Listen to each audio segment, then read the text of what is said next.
Dieu habite au milieu des louanges de son peuple. J'aimerais vous parler ce matin du thème de la louange. La louange dans l'engagement. La louange dans la victoire.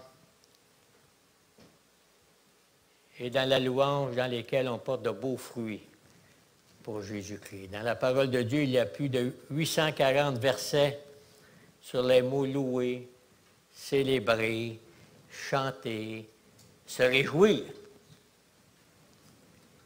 Définissons le mot louange. Bien, c'est une expression de notre amour, de notre attachement et de notre reconnaissance envers notre Dieu et Sauveur Jésus-Christ. C'est un éloge, un hommage de ce qu'il est dans toute sa personne et de toute son œuvre. Dans son œuvre de rédemption. Celui qui loue le Seigneur élève bien haut l'étendard de la croix. C'est célébrer, exalter, louer en Église. C'est fêter. Quand on vient à l'Église, on vient quoi? On vient s'appuyer sur notre sort, se plaindre. Mais on vient fêter. Moi, quand je viens ici dimanche matin, je viens fêter mon Dieu. Je viens fêter notre Dieu. Le fêter avec éclat. Le fêter avec beauté, avec majesté, comme on a chanté. Sa grandeur, sa magnificence, sa louange. J'ai appris à travers les années que la louange nous garde du découragement. À travers les années, nous garde du découragement, nous garde dans le combat spirituel. Quel ami fidèle et tendre, il choisit les combats pour nous. Et la louange nous amène à garder les yeux sur Christ. Même si on est malade, des fois. On n'a pas le goût de prier, mais on peut chanter. On peut dire un mot d'un cantique. Parce que la louange fait partie de notre armure spirituelle. Parce que chaque matin, quand on se lève, on se revêt de notre armure, c'est sûr. Mais est-ce qu'on met notre armure de louange et d'adoration? La parole de Dieu mentionne plus de 400 fois ce commandement de louer notre Dieu. 400 fois. Moins une fois par jour. Ne passons pas une journée sans louer notre Dieu. Qui était un homme qui aimait louer Dieu dans la parole? Bien sûr. David était un homme revêtu du beau vêtement de la louange. Et c'est bon qu'à chaque année, on passe les 150 psaumes. C'est une bénédiction, un beau vêtement de louange. Et cela en toutes circonstances. Est-ce que David a eu de la misère? Il a eu beaucoup de misère. Beaucoup d'épreuves, de difficultés, de rejet. Il a été rejeté par son meilleur ami. Il l'a trahi. Le découragement. Il a connu le découragement. Mais vous voyez, à la fin de chaque psaume, il loue Dieu. Il adore Dieu. Oui, j'ai été abandonné. Mais tu es là, tu es mon refuge, tu es mon appui, tu es ma forteresse, tu es mon bouclier. Il connaît son Dieu dans l'épreuve. Je vous encourage à étudier les psaumes cette année. Et vous allez en sortir édifié, grandi, encouragé. Et pour nous chrétiens, notre louange doit être centrée sur l'Évangile, sur le salut, sur la croix, sur le pardon, sur la vie qu'il nous donne, sur la vie éternelle. J'ai fait une liste cette semaine de louanges. Je me suis rendu à 63. 63 louanges. Et j'aurais pu continuer. Ma dernière louange, ce matin, c'était pour le camp des bouleaux. Le beau temps que Dieu nous donne à notre Église. Dans Apocalypse 5, 8 et 9, nous nous prosternerons devant l'agneau en chantant un cantique nouveau. Un cantique nouveau qui coule de nos cœurs. La fonction la plus noble d'un enfant de Dieu, c'est d'adorer. Le psaume 117 appelle tous les peuples de la terre à louer l'Éternel, parce qu'il faut avoir des raisons de louer. Mais tous les peuples devraient louer l'Éternel pour sa bonté et sa fidélité. Vous savez, dans la louange sont exprimées les émotions, les sentiments du cœur. Comme j'ai dit tantôt, lisez les psaumes où David a connu la peur, la solitude, le rejet, les menaces de mort, les souffrances, les pleurs, les cris, les détresses, l'abandon. Et dans toutes ces situations, quand on lit les psaumes, il loue Dieu. Il loue Dieu.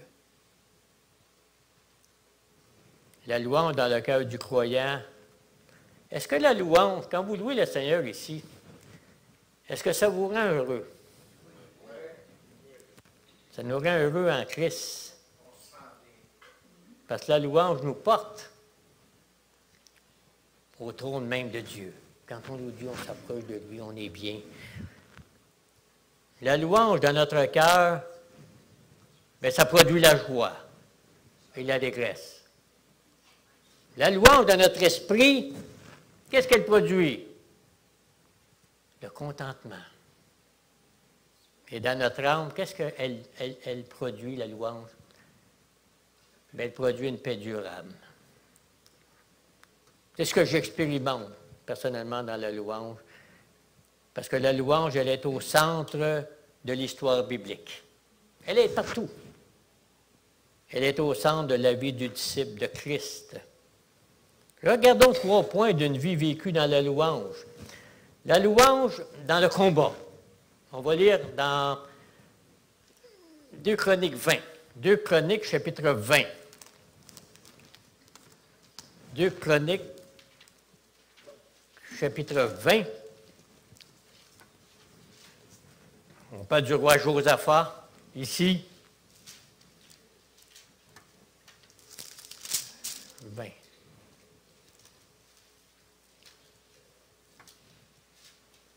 Une femme de Dieu disait un jour que la louange est une bonne stratégie de bataille devant l'ennemi de nos cœurs. Nous savons que le chrétien est sur la ligne de feu, est sur la ligne de front devant notre ennemi commun et de ses démons qui veulent nous détruire, qui veulent nous décourager, nous terrasser, semer le doute dans notre esprit, l'ennemi qui veut briser notre témoignage de chrétien, l'ennemi qui veut diviser l'Église. On ne s'apprend rien ce matin, je ne vous apprends rien ce matin, on sait tout ça, mais c'est bon de le redire. Nous devons les affronter, nous, avec l'épée de l'Esprit, les Écritures, avec des chants de louange, avec des chants de victoire. Parce que la parole de Dieu nous dit qu'on part au combat comment? En vainqueur. Je vous encourage à lire Romains 8 et Apocalypse 2 et 2 Corinthiens 2. On part avec la Bible nous dit que nous sommes moins que vainqueurs. Excusez-moi. En tout cas, il n'y a pas de crayon. OK, plus que vainqueurs en Jésus-Christ. Revêtons notre armure spirituelle.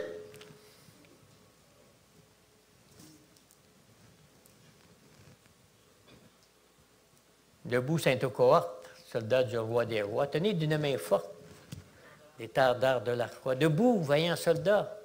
Soyons fermes et forts, partons, n'hésitez plus. Dans la louange, regardons à Jésus pour que nul ne défaille.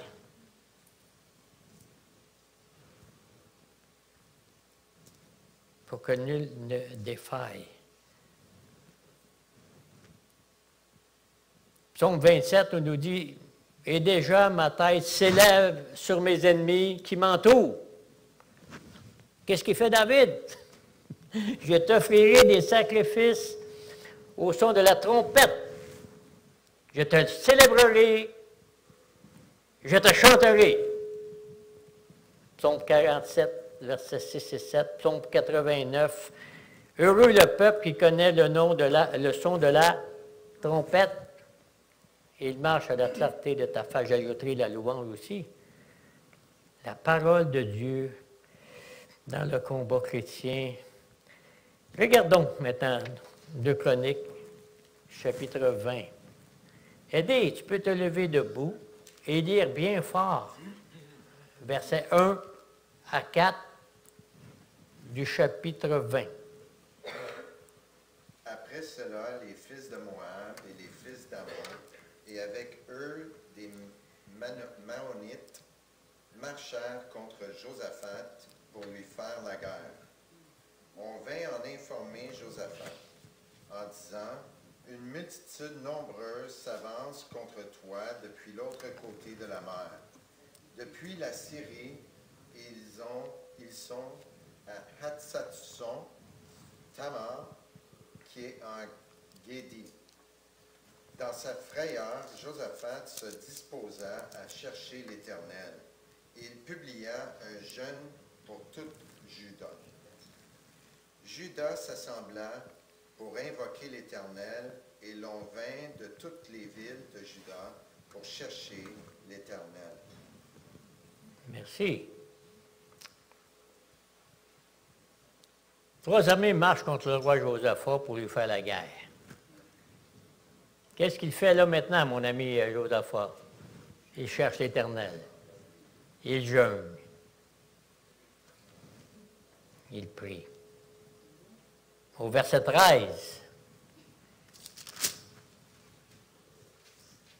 tout Juda se tenait debout devant l'Éternel avec leurs petits-enfants.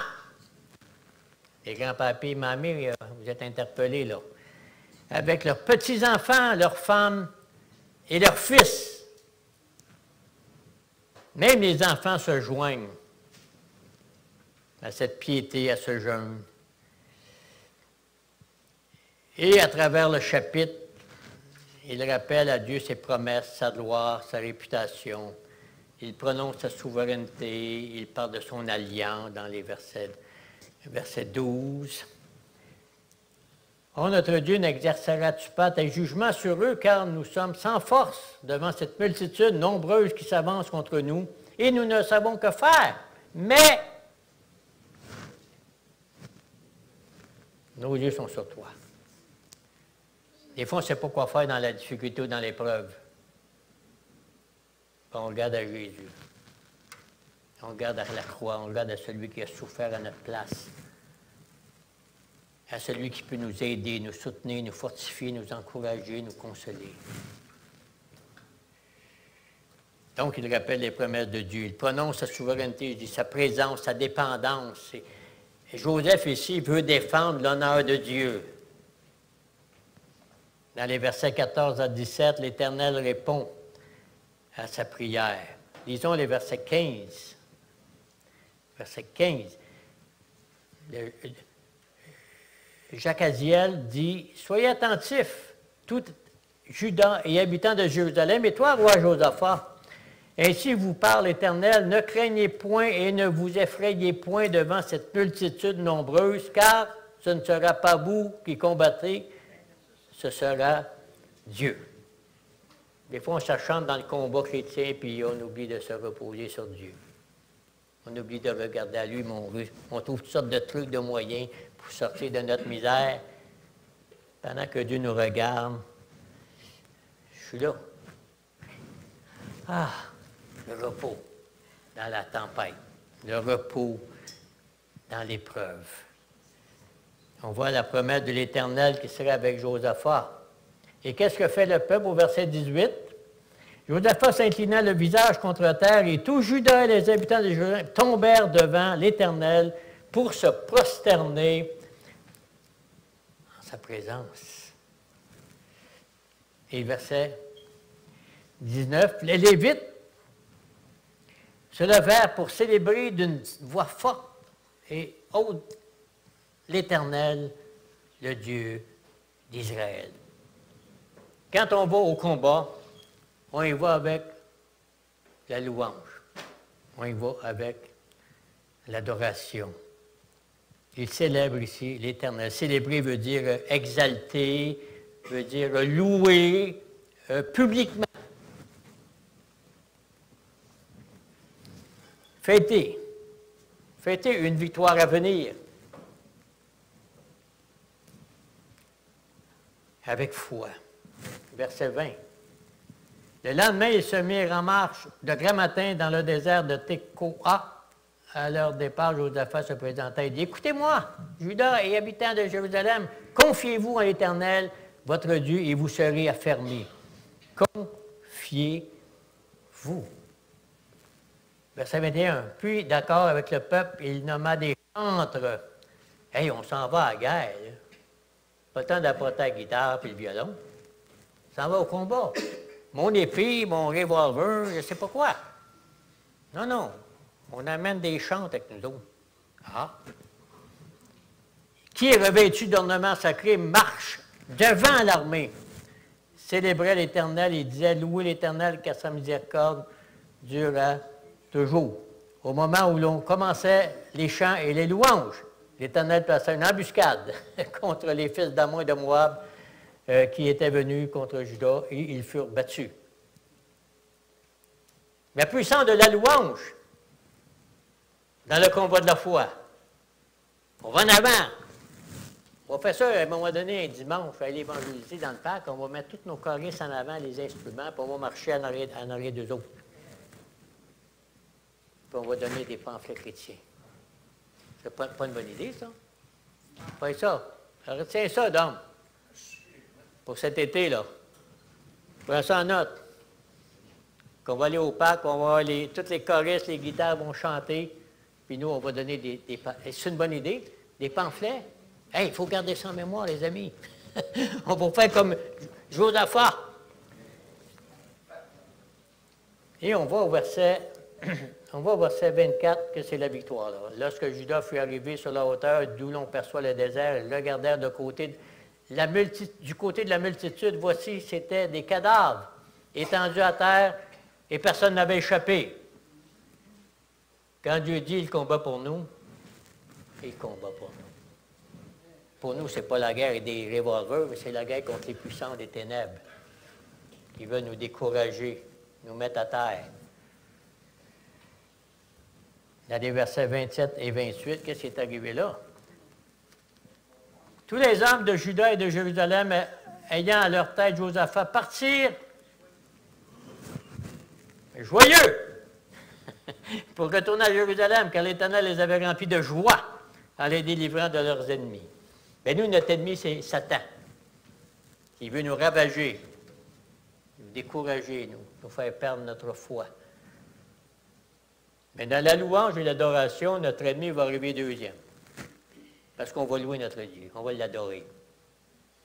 On va l'exalter, on va parler de sa parole, de ses promesses. Comme Josaphat ici,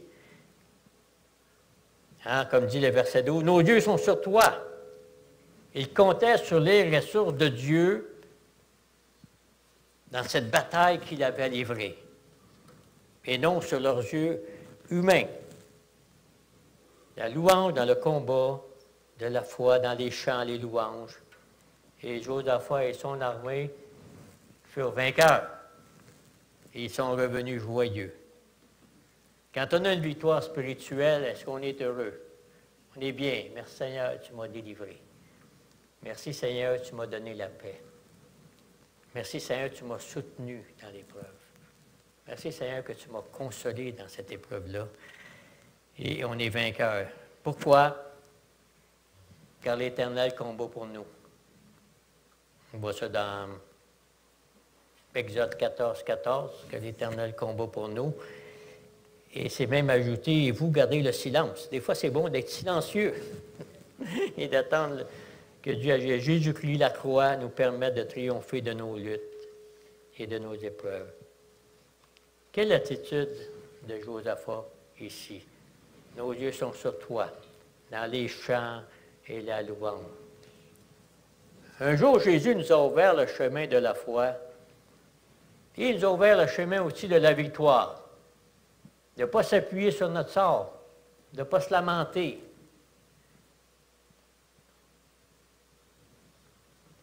Dans une marche qui le loue et dans laquelle nous chantons sa gloire. Il soutient. Pourquoi qu'on loue le Seigneur? Bien, il soutient nos luttes. Il soutient nos défis. Et j'ai marqué sur ma feuille ici, quel ami fidèle et tendre, dans un cœur qui le loue, toujours prêt à nous défendre quand nous presse l'ennemi de nos cœurs. Il nous suit dans la mêlée, dans notre quotidien. Il nous entoure de ses bras. C'est lui qui tient l'épée. Il décide des combats. Je vous encourage à faire une étude là-dessus. C'est lui qui tient l'épée et décide nos combats. Faites une étude cette semaine sur ce petit... Je vais faire l'étude sur ce petit strophe de cantique qui décide des combats. Comment ne pas avoir un cœur qui le loue, le chante? Pourquoi? Parce que Jésus, c'est le divin général, notre divin commandant. Et on marche à sa suite. Pourquoi? Parce que c'est notre grand vainqueur. Quelle leçon pour nous ce matin? Dans nos soucis et nos difficultés, partons au combat spirituel en chantant, en rappelant ses promesses. Et ça m'a rappelé aussi Paul et Silas en prison. Il était en prison, il y avait une grosse télévision 85 pouces, il y avait des coussins, des cellulaires. Paul et Silas étaient confortables en prison. Je ne suis pas sûr. Tu ne penseras pas. Il était dans les chaînes. Il se lamentait. On parle de ton nom. Tu nous mets dans les chaînes. C'est ça qu'ils ont fait. De son mât chanté. Il y avait peut-être des blessures, on ne sait pas. Il était dans les chaînes, il chantait des louanges au Seigneur. Et le Seigneur a répondu, qu'est-ce qui s'est passé? Les portes se sont ouvertes. Leurs louanges furent un puissant témoignage pour le geôlier, pour sa famille. Il y a eu une soirée de baptême. Ils ont chanté, puis ils ont loué dans les chaînes. Pas sûr que je chanterais dans les chaînes, mais par la grâce de Dieu, je chanterai dans les chaînes. Par la grâce de Dieu. Un puissant témoignage aussi pour les autres prisonniers. Il n'était pas tout seul là pour les prisonniers qui étaient avec eux. Le geôlier s'est converti, lui et sa famille. On voit ça dans Actes 16, 33. Le psaume 42, 9 nous dit « La nuit, je chantais tes louanges. » C'est un bon moment la nuit quand même, hein? Quand on ne file pas, on ne dort pas. Avant, je comptais les moutons. Je me rendais à 100, 150. Mais je ne m'endormais pas plus. Mais quand on se met à chanter des louanges, on s'endort bien. Une citation. Leur prison de... Quelqu'un a dit que Paul et Silas, que leur prison est devenue un sanctuaire. On peut enchaîner les corps, mais on ne peut pas enchaîner les cœurs. Ça devient M. Rochedieu, un commentateur. Même Job parle dans Job 35, mais nul ne dit « Où est Dieu, mon Créateur ?» qui inspire des chants d'allégresse pendant la nuit. Vous savez, un cœur qui loue Dieu, c'est un bon plan de combat et de victoire sur les tentations, sur les rues de notre ennemi, sur les persécutions. J'ai lu un livre cette semaine, j'ai fait des notes sur un livre d'Épître de Pierre. Juste les notes, je suis rendu à 120 pages. Je pense que je vais arrêter. 1 Pierre. Je vous encourage à venir le mercredi, c'est ce qu'on étudie, Dieu voulant, encore cette semaine. Le nom de Jésus, la louange pose, quelqu'un a dit que la louange pose le fondement d'une vie victorieuse. Et je le crois, évidemment, d'une foi ferme, d'une foi engagée. Psaume 34 nous dit, sa louange sera occasionnellement dans ma bouche. Pas mon crayon. Toujours dans ma bouche. Pourquoi? Pourquoi que la louange elle serait dans ma bouche? Pourquoi?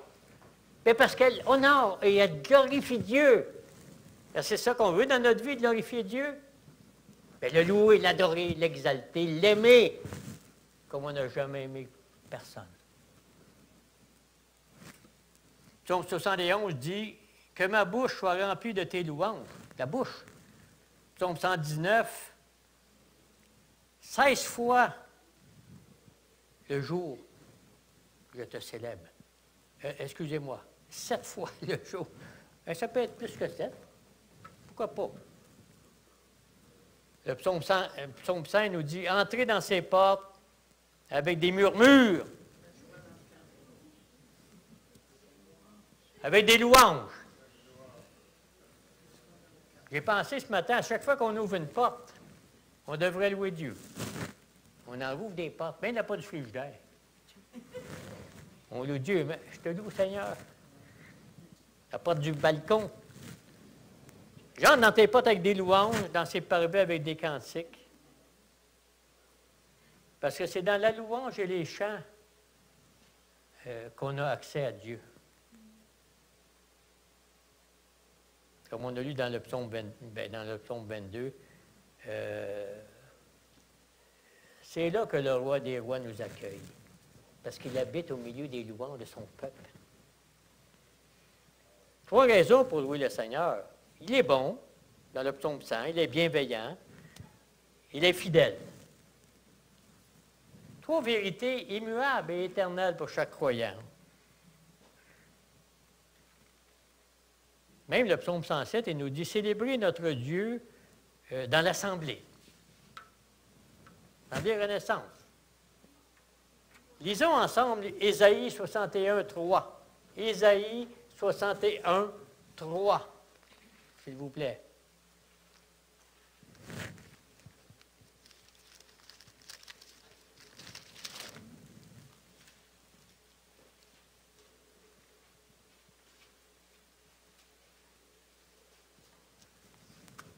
Ça, c'est 1, 3.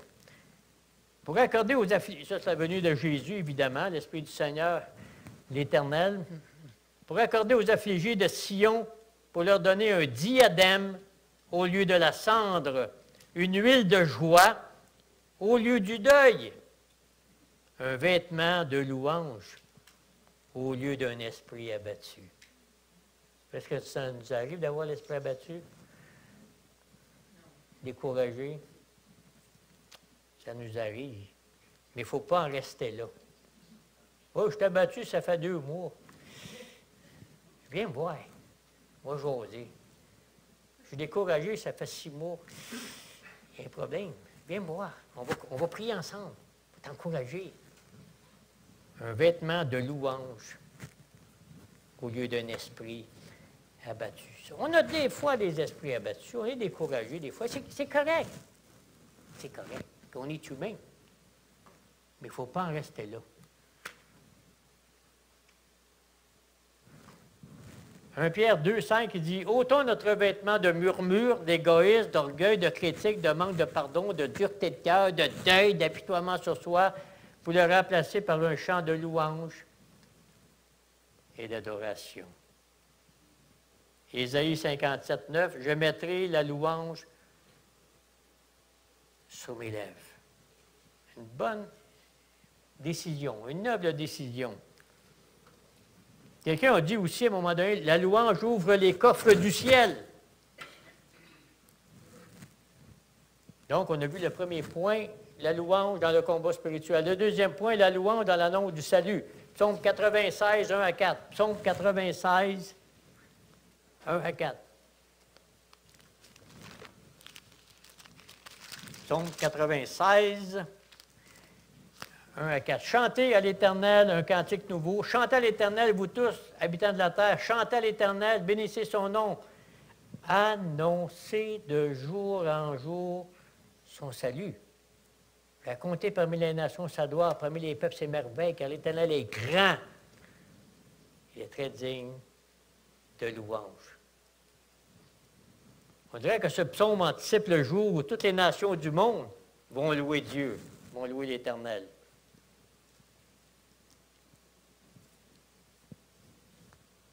Le verset 2, hein? Psaume 96, 2. Chantez à l'Éternel, annoncez de jour en jour son salut. Est-ce qu'on va annoncer le salut autour de nous dans la tristesse, dans l'abattement, dans le découragement? Toc, toc, toc. Bonjour, je suis André. Je voudrais vous présenter Jésus.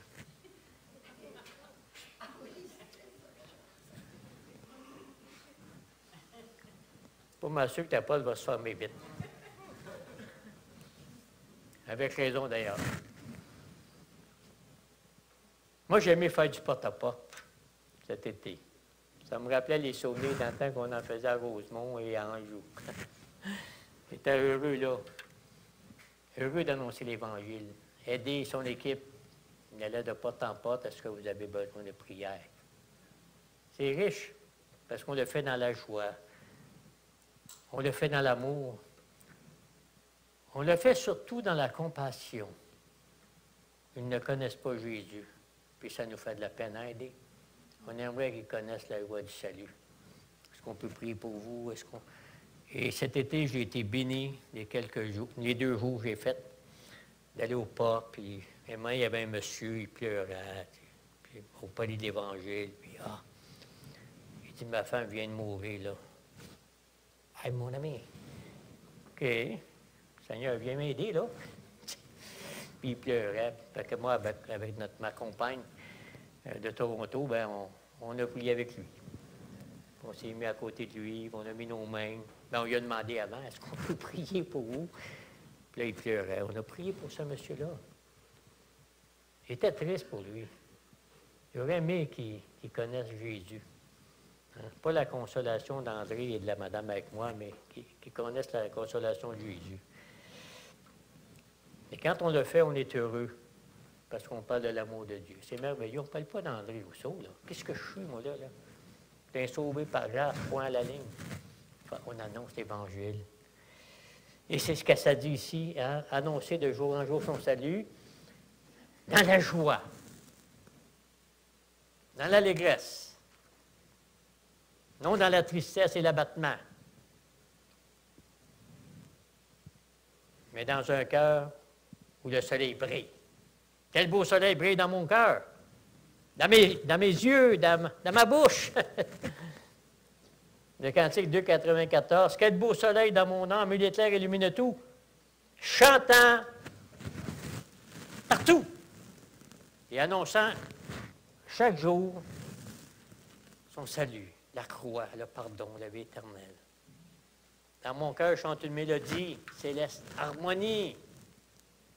Bien-aimés, apprenons à déployer les ailes d'un cœur heureux, qui loue le Seigneur dans la joie et la reconnaissance,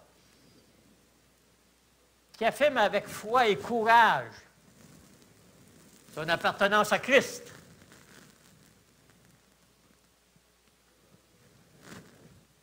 Et qui chante son nom est merveilleux. Il est digne de louange. Ainsi, nous publierons bien haut la bonne nouvelle du salut par grâce par le moyen de la foi. Pour quiconque croit. Toi, ici, ce matin, as-tu mis ta foi en Jésus-Christ? Si tu n'as pas mis ta foi en Jésus-Christ, sors pas d'ici avant de voir un de nous. On veut que tu sortes d'ici heureux, joyeux, sauvé. Pour le disciple de Christ, un chrétien a dit, la louange fait fuir la peur. Elle donne du courage, de la hardiesse, du zèle dans l'évangélisation, et c'est vrai. Je l'ai expérimenté au mois d'août, avec cette belle équipe de Toronto qui est venue nous aider à porter l'Évangile. La Bible dit qu'ils sont beaux, les pieds de ceux et de celles qui annoncent. Quelle sorte de nouvelles? Mais des bonnes nouvelles! Des bonnes nouvelles! Une autre citation, le chrétien est comme l'oiseau qui continue à chanter. Même si la branche sur laquelle il se tient se casse, il sait qu'il a des ailes. Ça vient de Martin Luther. Ça ne vient pas de moi là. Malgré les difficultés sur le chemin d'évangélisation, nous avons les ailes de Christ pour annoncer l'Évangile avec joie, avec allégresse, avec bonheur. Vous savez quoi? Notre témoignage va couler de nos cœurs et de nos bouches parce que nous aimons le Seigneur Jésus. Et nous irons de ville en village annoncer les merveilles de Jésus. Le troisième point, on va le faire rapidement, les fruits d'un cœur qui loue Dieu. Qui a loué Dieu? Il était boiteux. Pierre et Jean l'ont guéri. Et qu'est-ce qui est arrivé avec cet homme-là? Le boiteux était guéri. Qu'est-ce qu'il a fait? C'est en allé chez eux regarder la TV. Je pense pas. Il est entré dans le temple. Il a marché. Il a sauté. Et il a loué Dieu. Depuis notre conversion, est-ce qu'on fait ça? Il nous a sauvés. Il nous a guéris. Est-ce qu'on saute de joie? Est-ce qu'on est heureux? Il nous a sauvés. Et le boiteux guéri, il n'a pas perdu de temps. Il dit, moi, je rentre dans le temple. Ils vont voir que je suis sauvé, je suis guéri. Rappelons-nous, les premières semaines, ayant reçu le salut, on était tellement fous, on était tellement heureux. On était fous comme des balais. Et l'expression de nos frères autour de nous, dans les premières semaines, même à ceux du Nouveau-Brunswick qu'on appelait au Nouveau-Brunswick, le mot était merveilleux. C'était le mot. On s'appelait même pas frère. On disait bonjour André, merveilleux. Puis tout le monde se disait merveilleux. On t'a sauvé, on t'a né de nouveau. C'est merveilleux. Est-ce que c'est là encore aujourd'hui? C'est toujours le cas après des années de marche. J'espère que oui. Que notre zèle n'est pas éteint. Sinon, revenez à votre premier amour. Retrouvez la joie et l'allégresse d'un cœur qui retrouve son Seigneur et qui saute de joie. N'en est-il pas digne? Ah, faut que je coupe. Qui a chanté? Qui allait mourir à la croix pour nous? Sur la croix, Jésus. Elle se dressait déjà à la croix. Qu'est-ce que Jésus a fait avec ses disciples quand ils ont sorti du repas, puis ont été à la montagne des Oliviers? Est-ce qu'ils se sont lamentés? Le Seigneur Jésus, après le repas, a chanté des cantiques. La croix se dresse, il va mourir pour nos péchés. Jésus sort du repas avec ses disciples, ils vont sur la montagne. Il va chanter des cantiques. Abandon des disciples, trahison, arrestation, procès truqué. Marc 14, 26, il chantait des cantiques avec ses disciples, mon ami. Nous, on a un petit bobo. Oh, j'ai mal au dos, au rein. Ah! Et c'est vrai qu'on a mal au dos et au rein. La réalité est là. Mais est-ce qu'on peut chanter des cantiques? Même déjà, la croix se dressait tout près. Jésus a loué son Père, accomplissant sa volonté pour notre salut. Quel exemple pour notre marche chrétienne!